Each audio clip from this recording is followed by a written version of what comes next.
Hello guys, welcome back my YouTube channel Keep Learning Forward for all government and teaching exams UP TET, CTET, Super TET, STET। आज हम कुछ महत्वपूर्ण प्रश्न को देखेंगे पर्यावरण अध्ययन के, इन्वायरमेंटल स्टडीज़ के।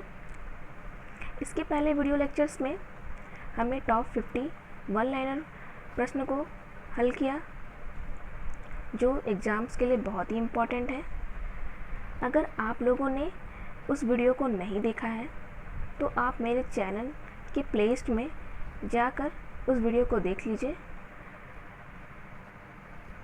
आइए ज़्यादा बात ना करते हुए अपने वीडियो को स्टार्ट करते हैं। वीडियो को स्टार्ट करने से पहले आप मेरे चैनल को सब्सक्राइब, शेयर एंड लाइक ज़रूर करें। क्वेश्चन नंबर 1, कौन सा वृक्ष जैविक कीटनाशक उत्पादक है? आंसर होगा नीम। भू पारिस्थितिकी तंत्र में ऊर्जा का महत्वपूर्ण स्रोत है। भू पारिस्थितिकी तंत्र में ऊर्जा का महत्वपूर्ण स्रोत है सूर्य। कौन से प्राकृतिक वनस्पति मरुस्थलीय प्रदेशों में पाई जाती है? मतलब जो मरुस्थलीय प्रदेश है वहाँ पे कौन सी वनस्पति पाई जाती है? कैक्टस। टाइटन किस ग्रह का प्राकृतिक उपग्रह है? टाइटन किस ग्रह का प्राकृतिक उपग्रह है? शनि।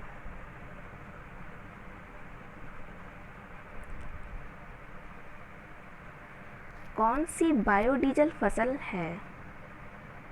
बायोडीजल फसल रतन जोत, इसको बोलते हैं जेट्रोफा। पर्यावरण संरक्षण अधिनियम किस वर्ष पारित हुआ था? 1986 ईस्वी में। भूमंडलीय तापन का कारण है। भूमंडलीय तापन का क्या कारण होता है? कार्बन डाइऑक्साइड में वृद्धि।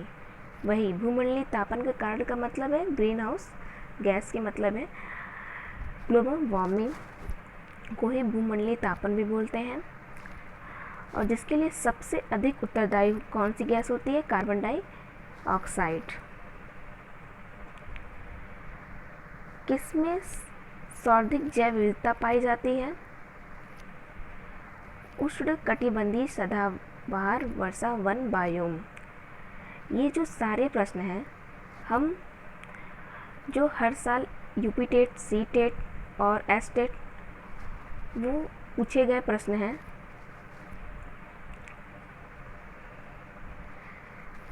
किस मृदा का निर्माण लावा द्वारा होता है? इसका आंसर होगा काली मिट्टी का। काली मिट्टी का निर्माण लावा द्वारा होता है। ग्रीन मफलर किससे संबंधित है? ये बहुत ही इम्पोर्टेंट क्वेश्चंस है। ये यूपी टेट में बहुत बार आ चुका है। ग्रीन मफलर ध्वनि प्रदूषण से संबंधित है। मध्य प्रदेश में कौन सा शहर झीलों का शहर कहलाता है?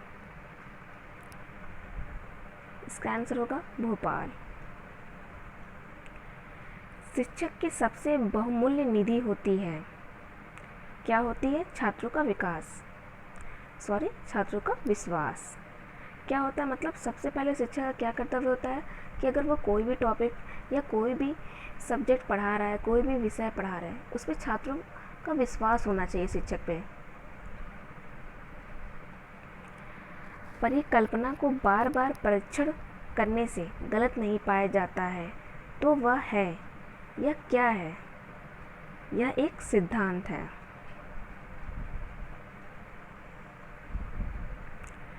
पर्यावरण के लिए सबसे उपयुक्त शिक्षण विधि है। पर्यावरण के लिए सबसे उपयुक्त शिक्षण विधि विचार गोष्ठी एवं कार्य योजना। ध्वनि प्रदूषण का मापन किस इकाई द्वारा किया जाता है? डेसिबल। अक्सर ये भी क्वेश्चन पूछा जाता है, ओजोन परत की मोटाई किस इकाई द्वारा किया जाता है? वो है डॉप्शन। किस स्थलाकृत का निर्माण हिमानी द्वारा हुआ है? यू आकार की घाटी। पारिस्थितिकी तंत्रों के तत्वों के चक्रों को क्या कहते हैं? जैव भू रासायनिक चक्र। क्या बोला जाता है? जैव भू रासायनिक चक्र। वर्ली पारंपरिक कला का प्रकार है। वर्ली नामक स्थान किस राज्य में है?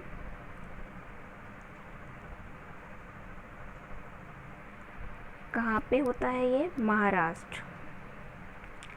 किसकी सुनने की शक्ति इतनी तीक्ष्ण होती है कि वह वायु से पत्तों के हिलने की ध्वनि और घास पर किसी जानवर के चलने की ध्वनि में अंतर कर लेता है? इसका आंसर है बाघ। बाघ की सुनने की शक्ति बहुत ही तेज होती है तथा यह वायु में जो पत्ते हिलते हैं और ध्वनि की घास पर किसी भी जानवर के चलने की ध्वनि को अंतर कर लेता है।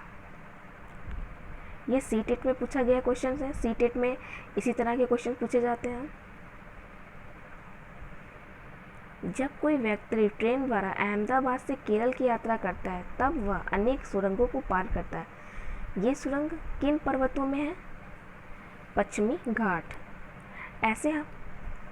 ऐसे क्वेश्चंस हमेशा सीटेट एग्जाम्स में पूछे जाते हैं।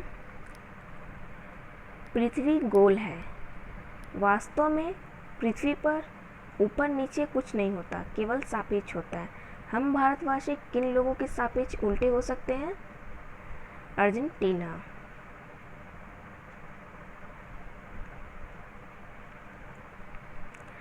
पर्यावरण अध्ययन में विषय वस्तु पर आधारित उपागम को अपनाने के समर्थन में कौन सा तर्क सबसे अधिक सशक्त है?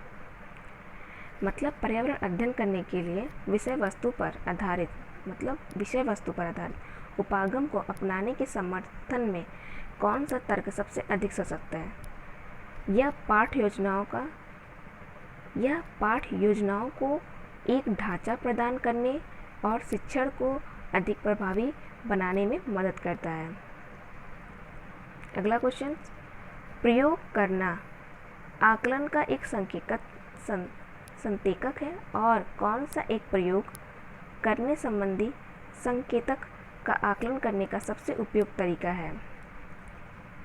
हस्तपरक गतिविधि। हस्तपरक गतिविधि मतलब हाथ के द्वारा की गई गतिविधियाँ। अवतल दर्पण के अत्यंत निकट जब बिंब को रखते हैं तो प्रतिबिंब क्या होता है? आभासी, सीधा, आवर्धित। परियोजना विधि में कितने सोपान प्रयुक्त होते हैं?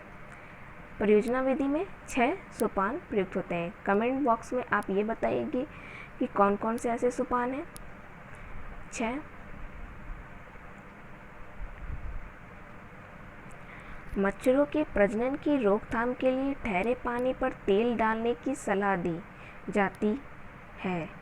किस लिए ये सलाह दिया जाता है?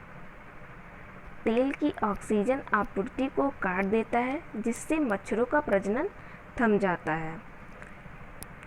क्या करता है, जब तेल डाला जाता है तो ऑक्सीजन वहाँ से अब तेल क्या करता है, ऑक्सीजन को नष्ट कर देता है, वो आपूर्ति नहीं कर पाता है जिससे मच्छरों का प्रजनन क्षमता रुक जाती है। कौन सा कीट मधुमक्खियों की भांति कॉलोनी में एक साथ नहीं रहता है? मकड़ी। कुड्डुक कहाँ के लोग की भाषा है? झारखंड।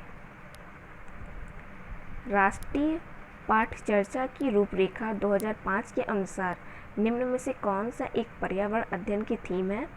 भोजन। कौन सी ग्लोबल वार्मिंग के लिए उत्तरदायी गैस है? Carbon dioxide. पर्यावरण अध्ययन के अधिगम का सिद्धांत कौन सा है? इसके 3 सिद्धांत हैं। आवश्यकता का सिद्धांत, उपयोगिता का सिद्धांत, जीवन से संबंधित होने का सिद्धांत। अधिगम का सिद्धांत किस मनोवैज्ञानिक ने दिया था? थॉर्नडाइक ने। विज्ञान के प्राकृतिक विषय का व्यवस्थित ज्ञान एवं धारणाओं के मध्य संबंधों तार्किक अध्ययन जिनमें ये विषय व्यक्त होते हैं, यह परिभाषा किसने दी? W.C. डेम्पियर ने। एक क्वेश्चन परिभाषा से भी आते हैं। इसलिए सारे परिभाषा को भी आप लोग लर्न कर लीजिए। किसमें उद्यान कृषि का अध्ययन किया जाता है? किसमें उद्यान कृषि का अध्ययन किया जाता है? हॉर्टिकल्चर। प्लीज़ मेरे चैनल को सब्सक्राइब, लाइक एंड शेयर ज़रूर करें। Thank you.